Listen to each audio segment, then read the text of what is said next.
May 1945. The hot New Mexico desert seemed far from the ravages of war in Europe.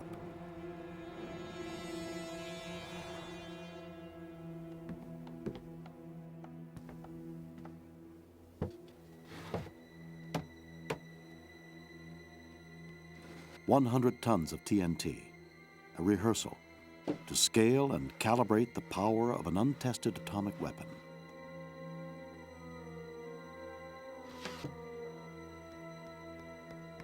"2 months from this day, man would unleash the destructive power of a demon locked within the very fabric of matter and plunge the world into the atomic age."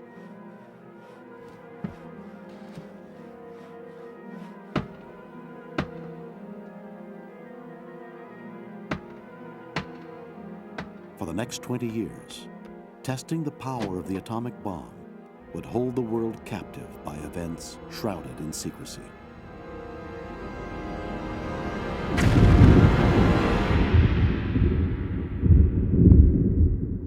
Events set into motion 7 years earlier.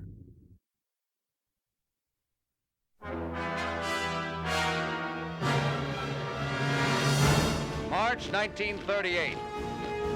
Hitler invades Austria. The Third Reich begins to flex its military muscle.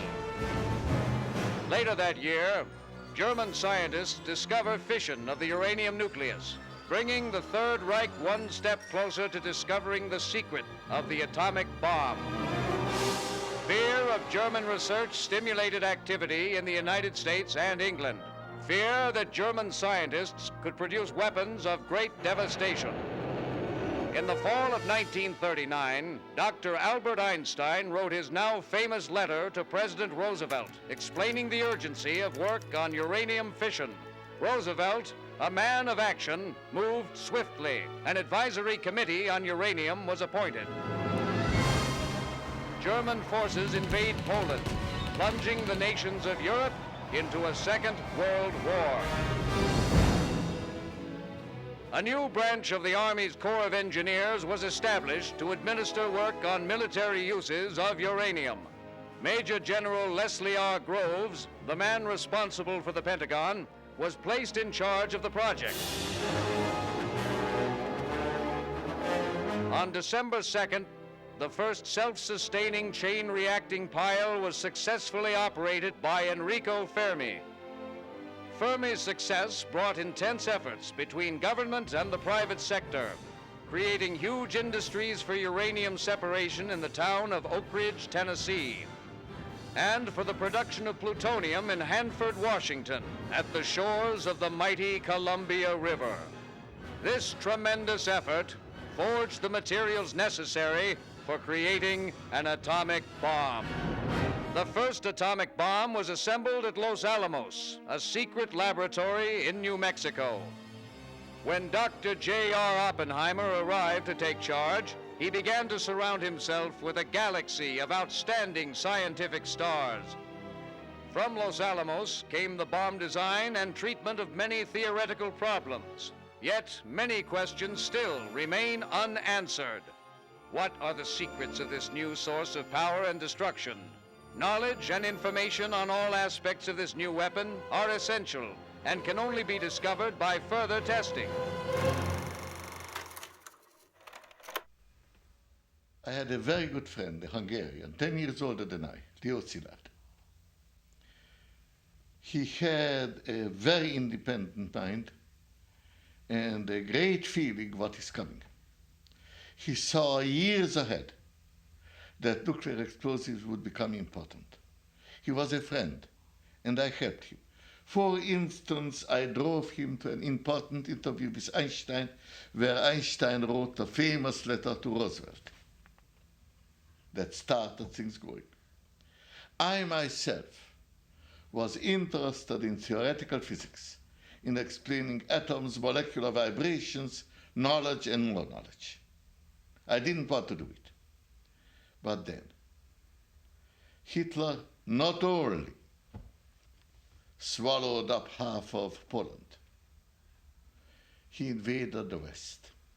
And 2 days later, there was an invitation to a Pan-American Congress, where Roosevelt, whom I have never seen before, was going to speak. And he made a remarkable speech, how the world is really endangered by Hitler. Among other things, and at the climax, he said, "You scientists are blamed for the weapons to be used. But I tell you that if you now won't work on weapons, the freedom of the world will be lost." Now, you know, I had the feeling that Roosevelt was talking to me. I was there when the letter was signed that awoke his interest in nuclear energy.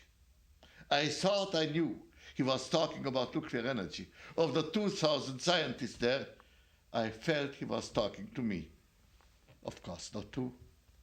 But in that 20 minutes talk, my mind was made up. I continued to like better to work on pure science. But this had to be done. And as long as it had to be done, and I could contribute, I did, and was never sorry for having done it. The uranium gun weapon, or little boy bomb, was a simple design, and scientists were confident it would work without testing. The Fat Man, or implosion bomb, was a more efficient design, using plutonium instead of uranium.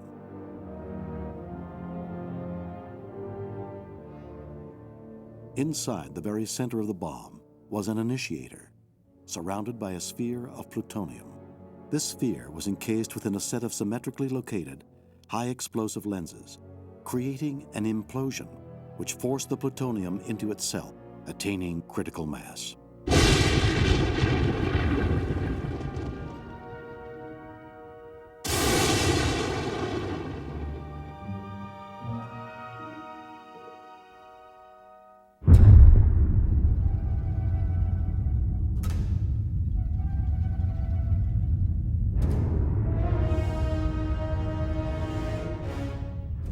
The blast instantly raised temperatures to 10 million degrees, releasing a force of 1 million pounds of pressure, vaporizing the tower and all desert life within a half a mile. The intensity of light was sufficient to cause temporary blindness to an observer 10 miles away.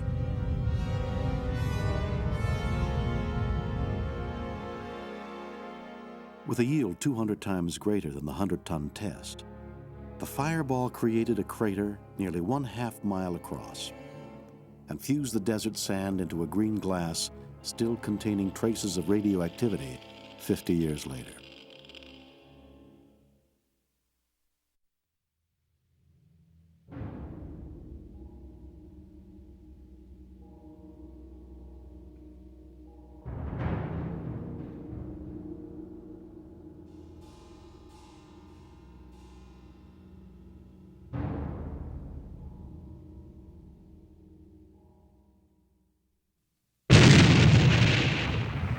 Pearl Harbor plunged the United States into war. For 3 years, gathering momentum with each small victory, our forces had conducted an offensive against the war-bloated empire of the rising sun. Slowly, island by island, mile by mile, and then with ever-quickening sweeps, the combined land, sea, and air forces of the Allies drove against the borders of that empire, forcing it back until late in 1945, only the bastions of the Japanese home islands remained to be stormed.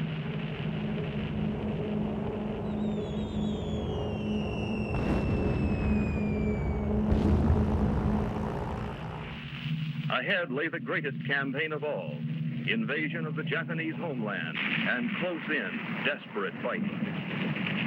That this fanatical enemy would not quit until her last fighting man had been driven from his cave and killed had been established time and again by bitter experience.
The uranium gun weapon, or little boy bomb, was detonated over Hiroshima at an altitude of 1,800 feet, the height to achieve maximum blast effect.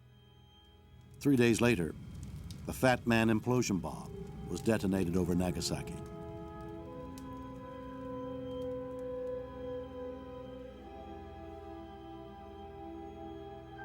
In Hiroshima, 70,000 people were killed or listed as missing.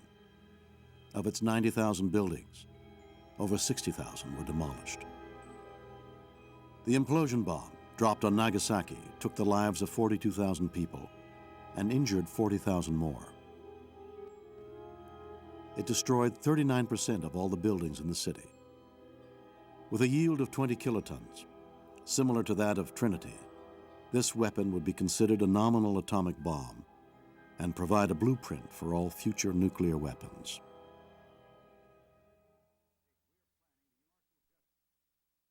But the principal targets are naval ships.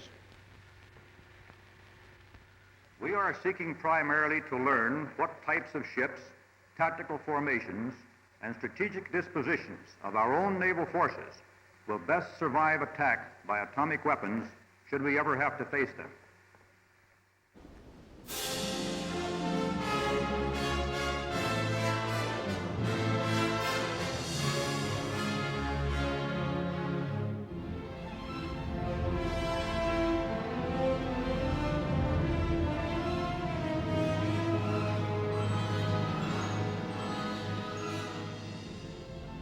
Eleven months after the bombing of Hiroshima and Nagasaki, Operation Crossroads was conducted at Bikini Atoll, 2,500 miles west of Hawaii.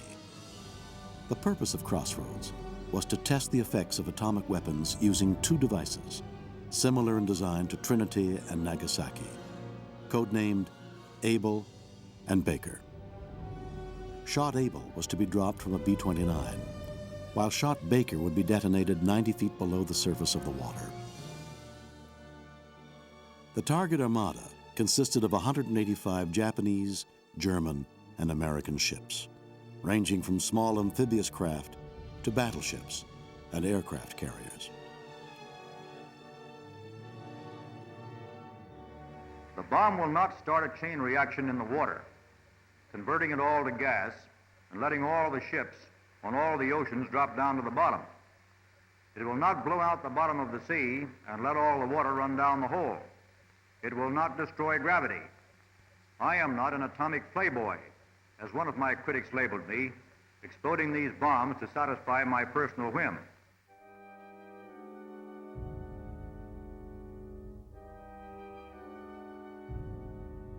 Animals, plant life, even biological warfare agents were assembled to study the effects of heat, blast, and radiation.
The bomb missed its intended target by nearly 800 yards. The blast sent 5 ships, including 2 destroyers, to the bottom of Bikini Lagoon. All ships within a half a mile of the blast were heavily damaged. but damage was nowhere near that created by the following underwater blast known as Shot Baker.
Bikini Baker was an underwater burst of the same device, and it produced much more damage to the armada of 70 ships. For instance, the USS Saratoga had the bottom of it essentially knocked out of it from the underwater burst. And the Saratoga sank and sets upright in the bottom of the Bikini Lagoon at the present time. I've often flown over Bikini Lagoon, and on clear days when the water is quiet, you can still see the Saratoga setting there.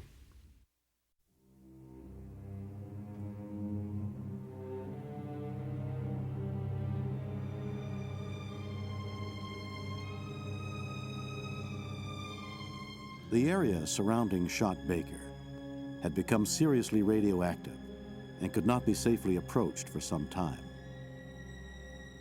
This effect was not anticipated and ultimately led to a decision by President Truman to call off a third deep underwater test, codenamed Charlie.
This is the mile-high city of Los Alamos, the atomic city. This is a modern pueblo created by the people of the United States as a research and development center for atomic weapons. Since Eniwetok is a distant and primitive area, men have to leave their stateside laboratories and homes for a period running into months.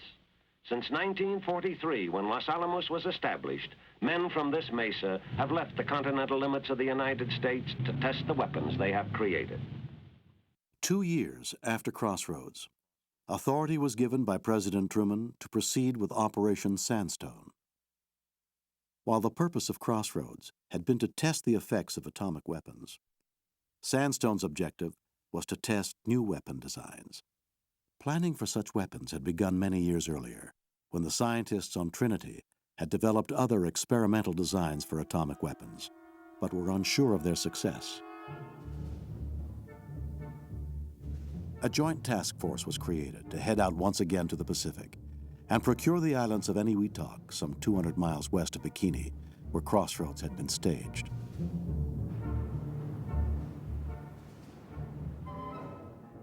In early November, the first construction crews arrived to strip the islands of vegetation, grade the land, and lay down tar and asphalt for roads.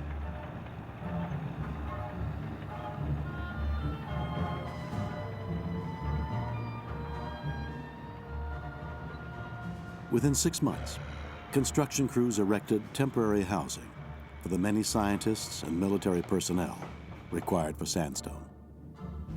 Perched atop 200-foot steel towers, the 3 devices utilized on Sandstone employed new technology to double the explosive force of the bomb, using the same amount of plutonium spent over Nagasaki. This technology met Department of Defense requirements for more efficient bombs and increased the ability to stockpile nuclear weapons.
Remote-controlled tanks, guided by helicopter, recovered fission samples near ground zero to measure the intense neutron and gamma radiation. Radiochemical analysis of the pulverized coral sand would yield secrets about the nuclear reaction and help in determining the efficiency of the new bomb designs. The results of Sandstone affected the design of future nuclear weapons, rendering the Mark III production components of the Fat Man bomb obsolete. The Mark IV and Mark V designs brought improved performance and lighter weight to nuclear weapons. Los Alamos National Laboratory Z Division evolved into Sandia Base, located at Albuquerque, New Mexico's Kirtland Air Force Base. Sandia's primary purpose was to engineer and manufacture deliverable nuclear weapons designed by Los Alamos. In October of 1949, Western Electric entered into a contract with the Atomic Energy Commission on a no-profit, no-fee basis to form the Sandia Corporation, which assumed control of the base from Los Alamos. Sandia brought assembly line techniques and mass production to nuclear weapons to build the nation's stockpile of tactical and strategic bombs.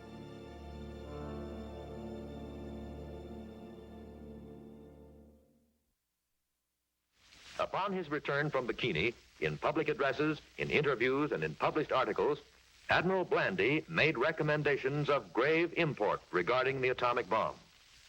It is essential that no country gain ascendancy over the United States in the development, manufacture, and tactical use of atomic weapons.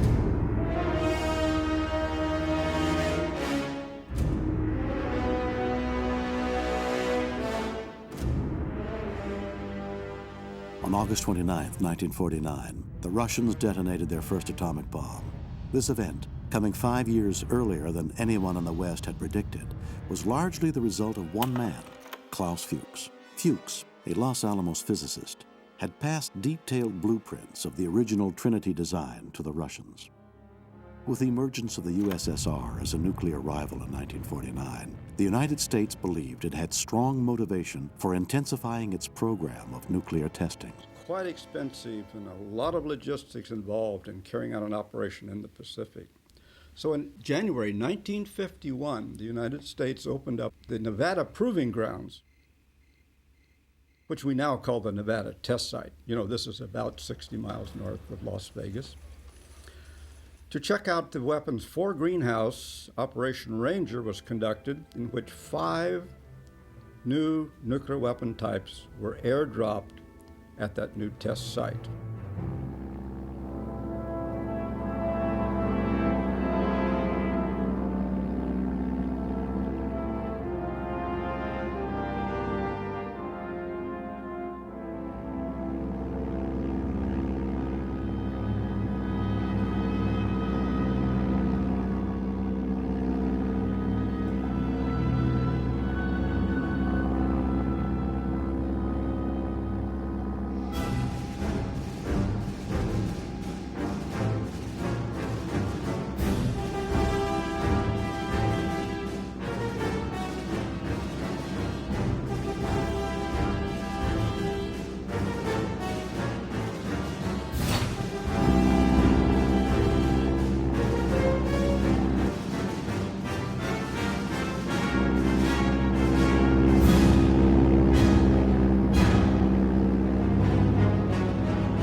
With the confidence of those new weapons in hand, Operation Greenhouse proceeded in the spring of 1951. 4 shots were conducted on Greenhouse. One of the shots, shot easy, was a Department of Defense structural effects test. A 47-kiloton nuclear device on a tower was used, and it loaded many of the structures that had been developed for survivability in the nuclear weapon environment.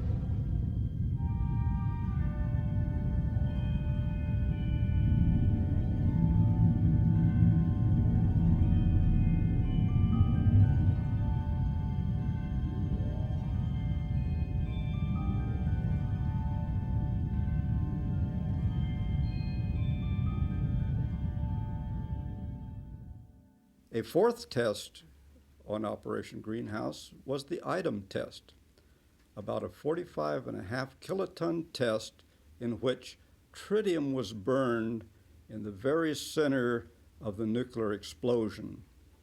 And this process of putting tritium at the very center of the nuclear weapon is called boosting.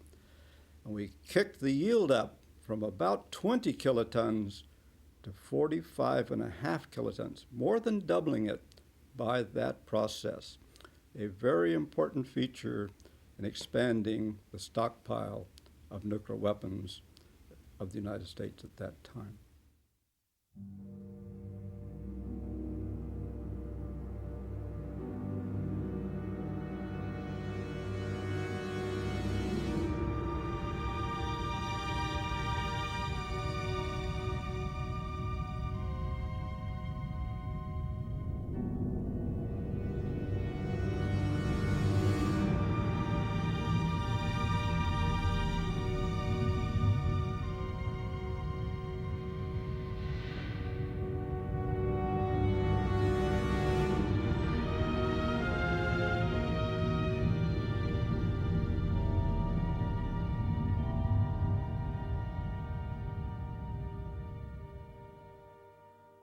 Another of the events on Greenhouse was the George event. Now, George is a large 225 kiloton weapon that was used to burn a deuterium capsule. And this is the first of our thermonuclear weapon experiments to ever be conducted.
Many people thought about it. We discussed it a lot. At the end of the war, most people wanted to stop. I did not. Because here was more knowledge. And in the coming uncertain period, with a dangerous man like Stalin around, and our incomplete knowledge, I felt that more knowledge is necessary. Among the people who knew a great deal about the hydrogen bomb, I was the only advocate of it. And that is, I think, my contribution. Not that I invented it. Others would have. And others in the Soviet Union did. But I was the one person who put knowledge and the availability of knowledge above everything else. And I must say, it appears that that appealed to Truman, and he made the right decision.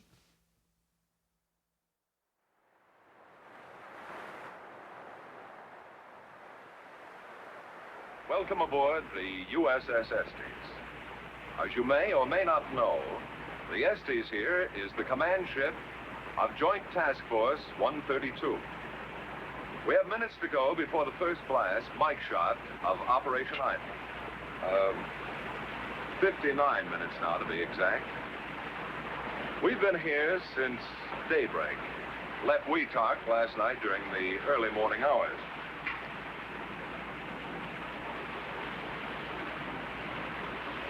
Now, as you can imagine, feeling is running pretty high about now, and there's reason for it. If everything goes according to plan, we'll soon see the largest explosion ever set off on the face of the Earth. The test islands for Mike are located at the top, or the northern sector, of Eniwetok Atoll, some 25 miles from Perry and Eniwetok, the two base islands of this atoll proving grounds. 3 islands making up the test site were linked together by causeways. These connecting roads were built to make it easy to get from island to island and to act as land platforms for some of the instrumentation. Situated on the Zero Island was the cab, or building, which housed the device. The Mike device was known as a wet bomb because it used liquid hydrogen isotopes to create the thermonuclear reaction. This made the device very large, weighing some 62 tons, and impractical to use as a deliverable weapon.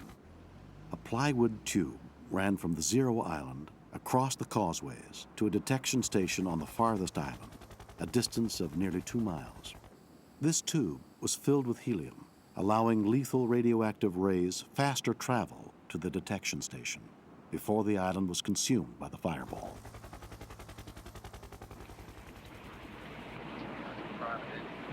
You have a grandstand seat here to one of the most momentous events in the history of science. In less than a minute, you will see the most powerful explosion ever witnessed by human eyes. The blast will come out of the horizon just about there. And this is the significance of the moment. This is the first full-scale test of a hydrogen device. If the reaction goes, we're in the thermonuclear era. For the sake of all of us, and for the sake of our country, I know that you join me in wishing this expedition well. It is now 30 seconds to 0 time. Put on goggles or turn away. Do not remove goggles or face burst until 10 seconds after the first light.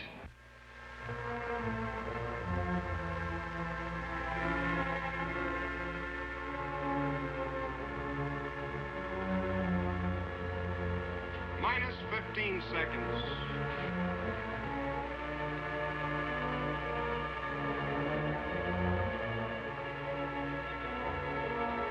Minus 10 seconds. 9, 8, 7, 6, 5, 4, 3, 2, 1, T0.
Approaching ground zero, coming up on Bogon.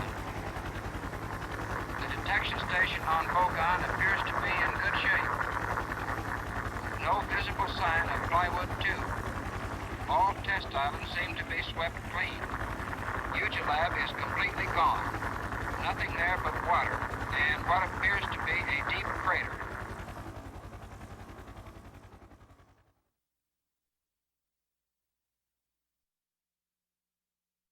In the spring of 1953, the Atomic Energy Commission and the Department of Defense conducted 11 nuclear weapon tests in Nevada under the code name Upshot Knothole. The objectives of Upshot Knothole were to test new nuclear devices, improve battlefield tactics, and to study the needs of civil defense against a Soviet attack. The first of the events, codenamed Encore, was a 27-kiloton nuclear device airdropped and detonated at about 2,800 feet above a large blast line. The second Department of Defense burst, called Grable, was detonated at the same general area, and it was delivered by the Army's new artillery cannon. A 280-millimeter projectile was fired and detonated over about the same blast area with a yield of about 15 kilotons at an altitude of about 500 feet. Now, the smaller yield, 15 kilotons at 500 feet, produced a great deal more damage than had the larger yield Encore event, 27 kilotons at 2,800 feet. And that's because the smaller yield at the lower altitude produced a very abnormal waveform, which we call a precursor, which is very strong dynamic winds, which to drag-sensitive targets produces extensive damage. For instance, a Jeep at a given level on Encore may not have been damaged at all. But on Grable, with a precursor loading, that Jeep would be completely torn to pieces and thrown down the blast line distances like 500 feet. Well, there were many other peculiarities to those two shots, but it opened up a whole new vista of how do you use nuclear weapons in a combat situation.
Common sense tells you this is dangerous and foolish. You wouldn't risk your neck in a trick like this. Common sense tells us that being shot out of a cannon is dangerous business. Common sense tells you not to be careless at an airfield with propellers and jet engines in action. Handling dynamite. This too looks dangerous, but it's an everyday job to these men because they observe common sense safety precautions. But sometimes we forget that security violations can be dangerous business too. If classified information about this test mission fell into enemy hands, the consequences could be disastrous to all of us, individually and collectively as a nation. Security is only common sense. Don't take chances. Avoid loose talk. Safeguard classified information. Report security violations at once. Prompt action may prevent a minor incident from developing into a serious one. Avoid writing about classified material in letters home. Be sure you're secure. Don't be careless. I hate a careless man.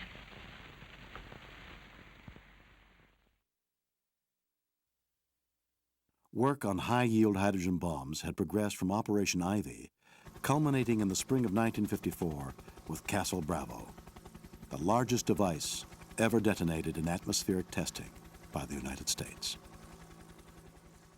Bravo was a hydrogen bomb using solid thermonuclear fuel, confirming the designs of Edward Teller and Stan Ulam, and paving the way to producing aircraft-deliverable hydrogen bombs and more effective weapons.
significantly exceeding its expected yield by 2.5 times. Castle Bravo, with an explosive power of 15 megatons, stripped islands clean of vegetation and took the scientists by surprise.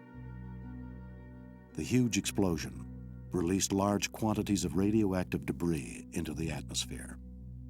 This resulted in the exposure and contamination of some servicemen, natives, and the crew of a Japanese fishing boat, which had gone unnoticed in the security zone around the blast. This incident pushed the dangers of fallout from nuclear weapons clearly into the public mind.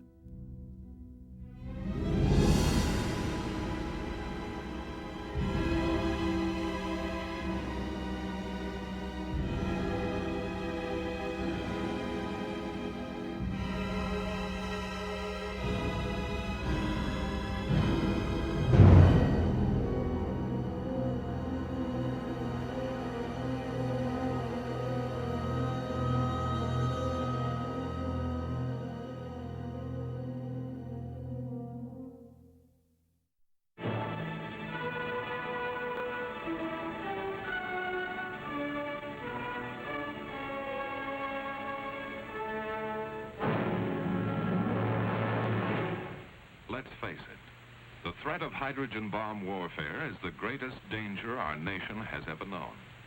Enemy jet bombers carrying nuclear weapons can sweep over a variety of routes and drop bombs on any important target in the United States. The threat of this destruction has affected our way of life in every city, town, and village from coast to coast. These are the signs of the time.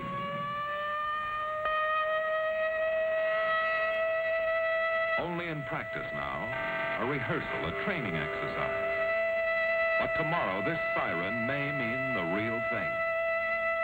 And if you hear it, as you drive in your auto, as you sit in your office, or work at your bench, wherever you are, what will you do?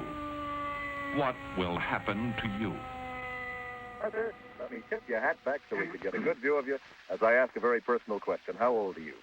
My next birthday, I'll be 65. Sorry to say.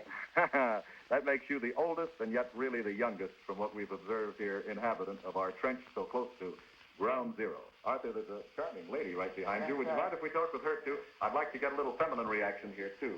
Now, this is Helen Lanninger from New York City. Helen, how long have you been waiting now? Oh, for about 8 days. 9 days. 9 days, Cancellation, right. Well, Grant, I guess we'd better get back up to Media Hill and see what's going on and how close to 8th hour we really are. Well, here on Media Hill, Roy, the big story, as far as we can determine from looking out there, is the civil defense story, as well as that story of the military and the armored vehicles, the tanks and the personnel carriers. Now, Roy, once again, I want to call you in so we can take a look at our split-screen arrangement that we have here. Not only our cameras here on Media Hill, but the camera that you have down in the tent. So come in on that split screen. In just a few seconds now, you'll see me assume this position. Matter of fact, there's our cue now. Everybody down, get down in the position. I'm going to shield my eyes against flying debris, pull my helmet down on the nape of my neck so that we don't get too many flying rocks. All right, good luck, Roy. Now let me explain something about this screen. This screen across the bottom of the section that I am will represent 1 mile on your camera. The top part, 2 miles. We're going to switch to another camera. I'm going to move out of here. 10, 9, 8, 7, 6, 5, 4, 3, 2, 1, 0. The shockwave will arrive in the control point area in approximately half a minute.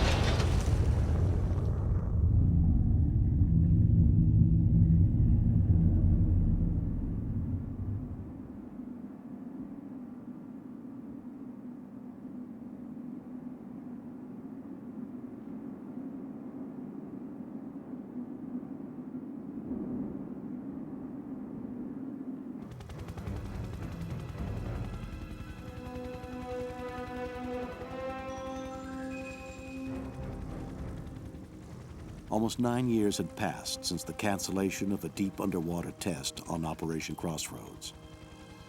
That test was finally conducted as Operation Wigwam. 500 miles off the coast of San Diego, California, a 30-kiloton nuclear device was suspended by a cable 2,000 feet below an unmanned barge. A tow line, 6 miles long, stretched from the barge. Suspended from this tow line were 3 unmanned submarines called squaws. Cameras and instruments were placed inside each sub to record the effects of a nuclear detonation.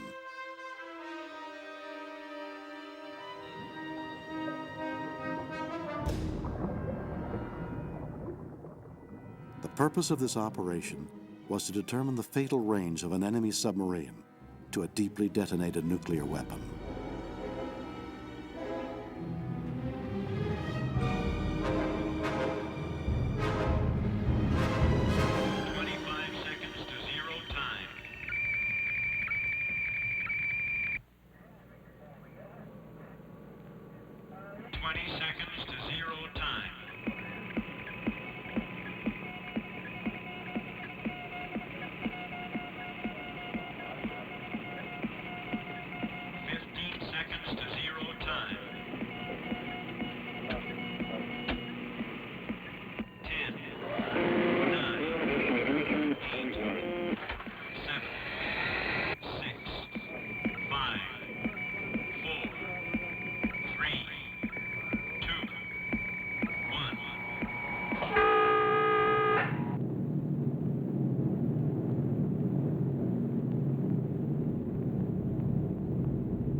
Operation Red Wing was conducted in the Pacific, primarily to test high-yield thermonuclear devices.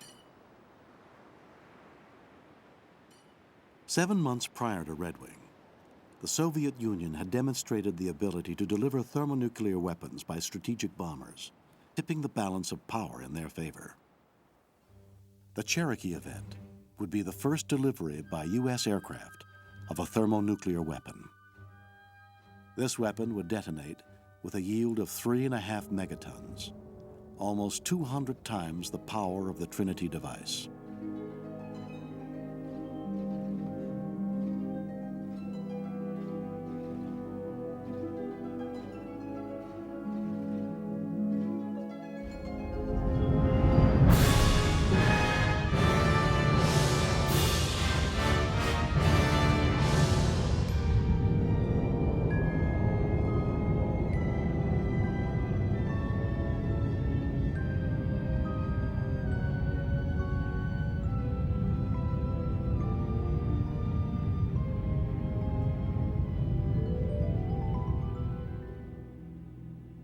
Cratering from high-yield detonations was taking its toll on the Pacific Test Islands.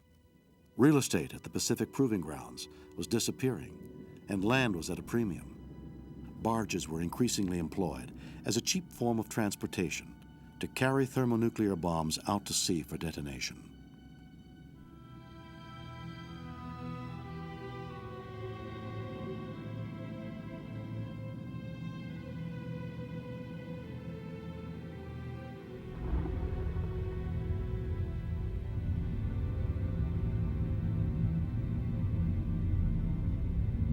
Many of these tests would document an ever-growing concern.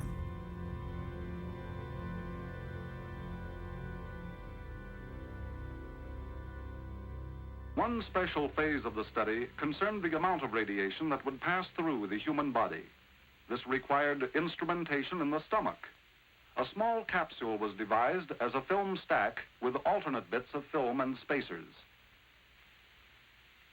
Secured with a string and paraffin coated, the capsule is swallowed.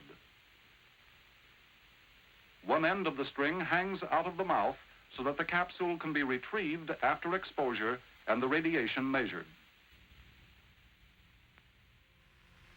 Gamma radiation may do its damage in either of two major ways, or both.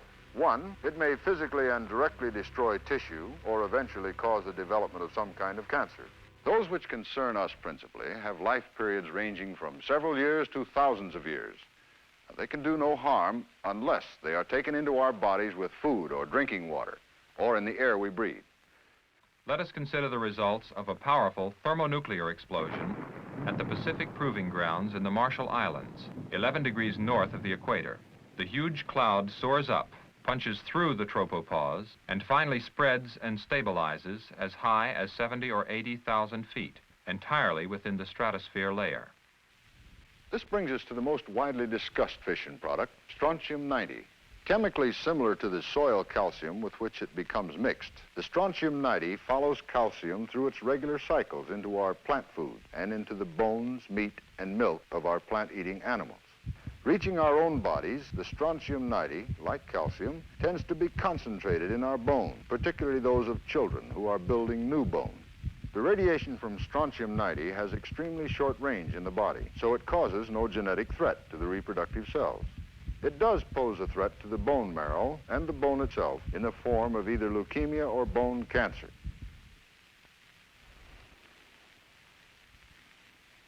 If this should happen, it would be a tragic thing for those injured, no matter how small the number. Whether these statistically very few casualties can be justified is a personal value judgment outside the scope of this report. Each citizen must make his or her own evaluation. There are those few who loudly maintain that there is no actual threat to the free world at all, certainly none that can justify either nuclear testing or nuclear armament. The opposite viewpoint holds that the development of our nuclear power has been an absolutely necessary protection against communist hostility and nuclear threats. In this view, the fallout casualties, if any, will be seen as those of unidentified soldiers in the service of humanity. Unknown soldiers in a war which has not struck, and which our nuclear power may indeed prevent from ever striking. In the fall of 1957, with test moratoriums looming on the horizon, 24 nuclear tests were conducted in the Nevada desert under the code name Operation Plum Bob.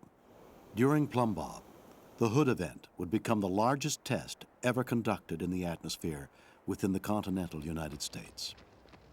Hood, a 74-kiloton device, was suspended 1,500 feet above the desert floor on a balloon.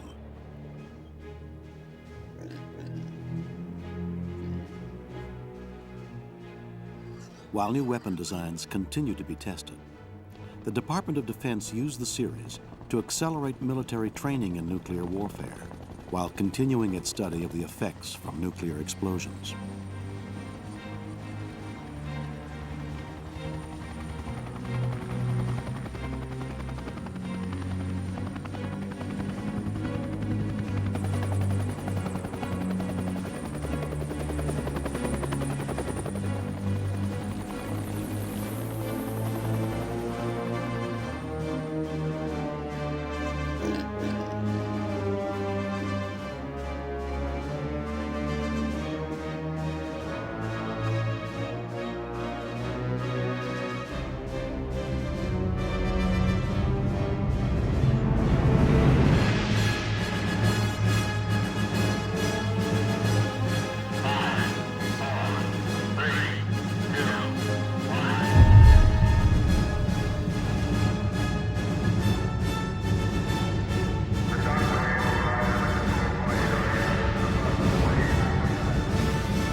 The 21st test, conducted during Operation Plum Bob, was the Rainier event. This was the first fully contained underground nuclear weapon detonation conducted by the United States. The 3-kiloton device was detonated 790 feet below Rainier Mesa, vaporizing rock into a molten bubble 100 feet wide. This technology would have great importance after the Limited Test Ban Treaty, which would prohibit all but underground testing of nuclear weapons and hide future experiments from prying eyes.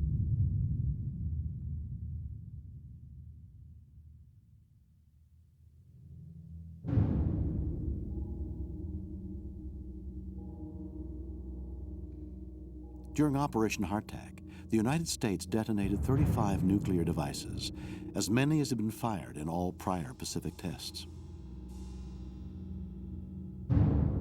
By now, nuclear weapon tests were perceived in large part as saber-rattling, increasing the international tensions that could lead to all-out nuclear war.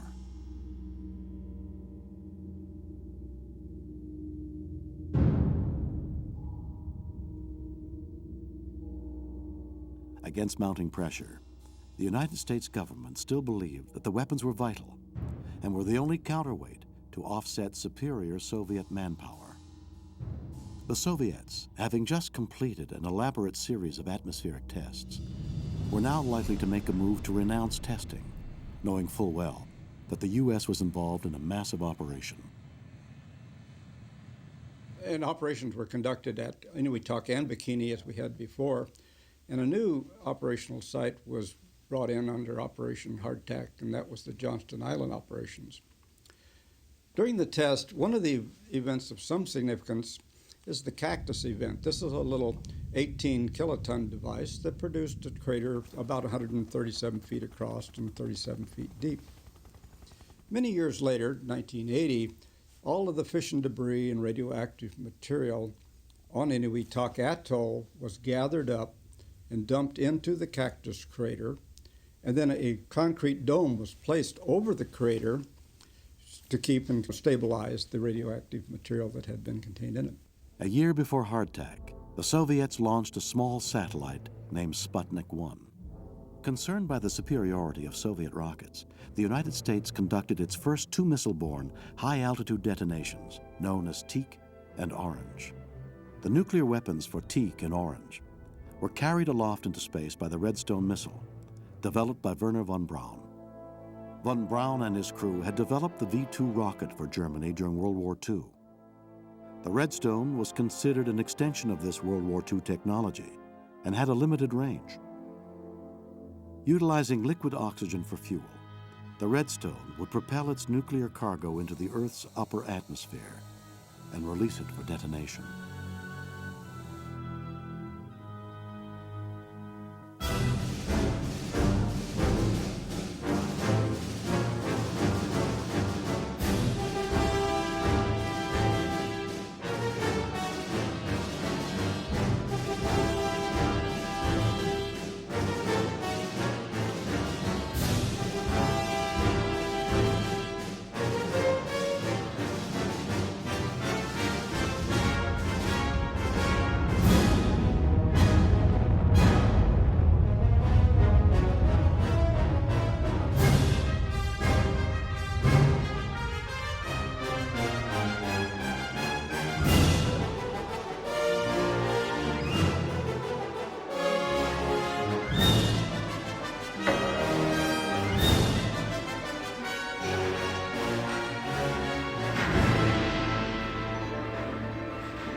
Teak, with a yield of 3.8 megatons, detonated nearly 50 miles above the surface of the Earth.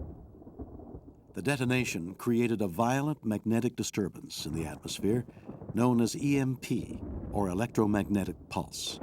This phenomena silenced radio transmissions for nearly 8 hours and damaged electrical circuits from Hawaii to New Zealand. Immediately following shots Teak and Orange in the Pacific, the United States conducted Operation Argus, 3 1-kiloton missile-borne tests in the South Atlantic.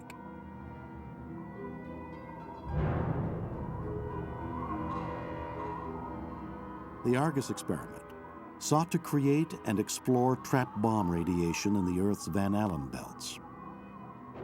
Detonating 300 miles above the Earth, the experiment sought to create a radioactive shield to impede the performance of a Soviet missile attack.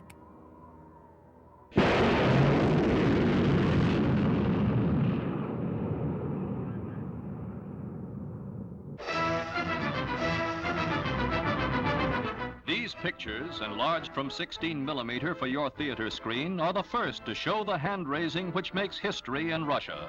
For it marks the approval by the Supreme Soviet of Nikita Khrushchev's rise to the premiership and power that was once Stalin's. The free world awaits the obvious diplomatic thrusts, the first coming barely 4 days later. Russia announces it is suspending further nuclear tests, a statement which the U.S. brands a propaganda maneuver. The United States is prepared, unless testing is resumed by the Soviet Union, to withhold further testing on its part of atomic and hydrogen weapons for a period of 1 year from the beginning of the negotiations.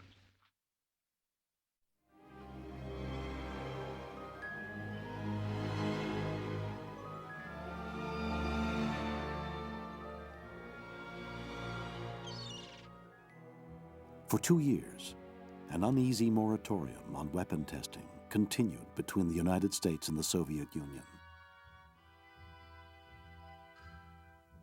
Secretly, the Soviets began designing new weapons of mass destruction, including a 57-megaton hydrogen bomb, the largest nuclear weapon ever built.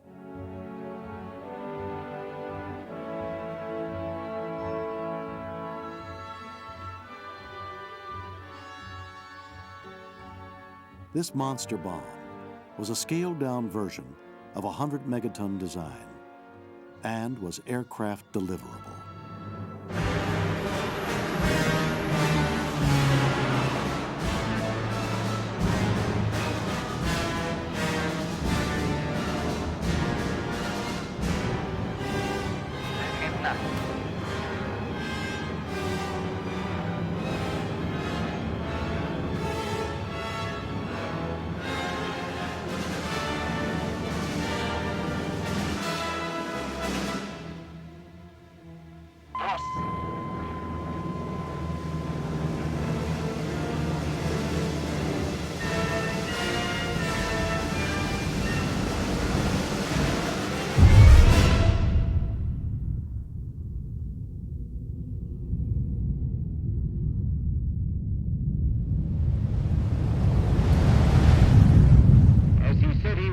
Khrushchev has exploded his giant bomb in cynical disregard of the United Nations. By this act, the Soviet Union have added injury to insult. They broke the moratorium on nuclear weapons testing. They have raised atmospheric pollution to new heights. They have started a new race for more deadly weapons. They have spurned the humanitarian appeal of the United Nations and of all peace-loving peoples. They have advanced no solid justification for exploding this monstrous and unnecessary weapon. They have been wholly unmoved by the dangers of radioactive fallout to the human race. The United States delegation deeply deplores this contempt for world opinion. And we think that in the light of this somber development, other delegations may wish to express their views on this shocking and distressing news. For today, Mr. Chairman, the world has taken a great leap backward toward anarchy and disaster. The Russians had shattered the voluntary moratorium. The United States would soon follow suit with an extensive series of weapon tests for massive retaliation.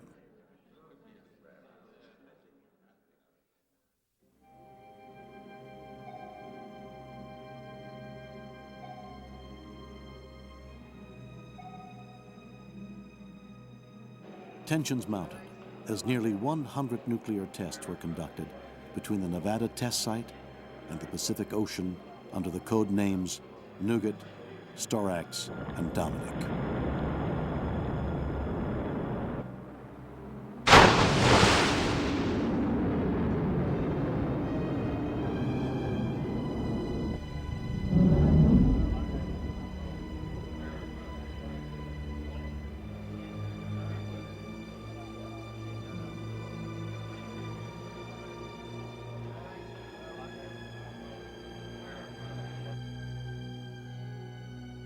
Of primary importance were the uncertainties of offensive and defensive weapon systems in place but unproven since the beginning of the voluntary moratorium.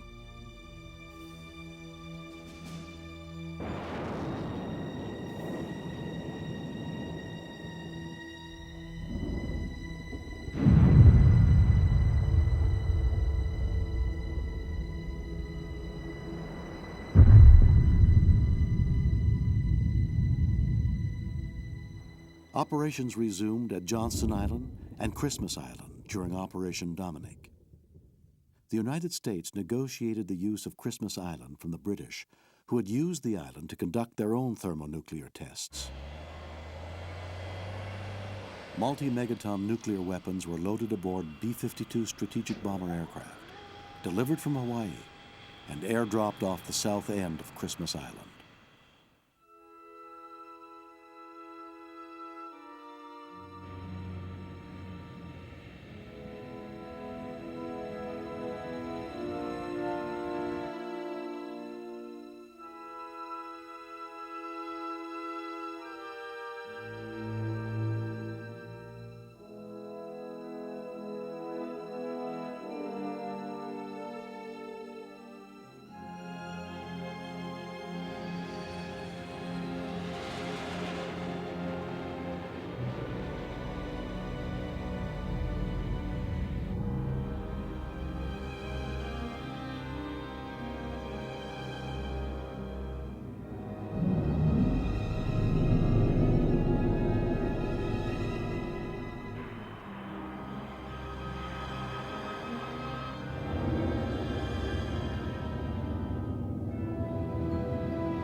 The Department of Defense continued its advance into space by conducting 5 high-altitude tests above Johnston Island.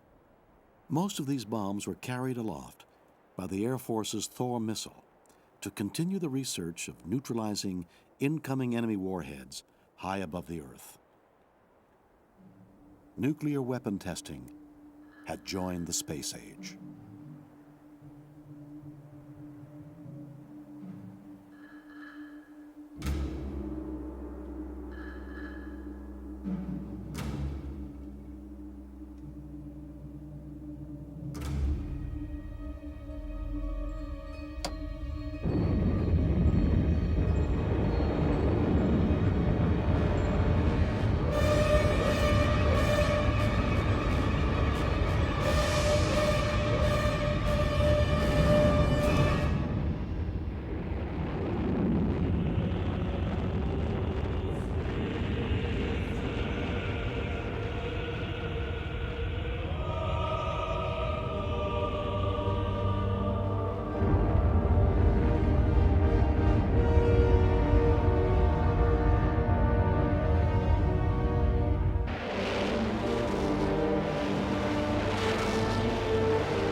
This small step toward safety can be followed by others, longer and less limited, if also harder in the taking. With our courage and understanding enlarged by this achievement, let us press onward in quest of man's essential desire for peace. As President of the United States, and with the advice and consent of the Senate, I now sign the instruments of ratification of this treaty. Tightrope was the last atmospheric test ever conducted by the United States, and it was fired from Johnston Island in a Nike Hercules air defense missile and detonated again well above Johnston Island. And that ended this whole series of atmospheric testing by the United States, when in 1963 we entered the Limited Test Ban Treaty that prohibits any atmospheric testing.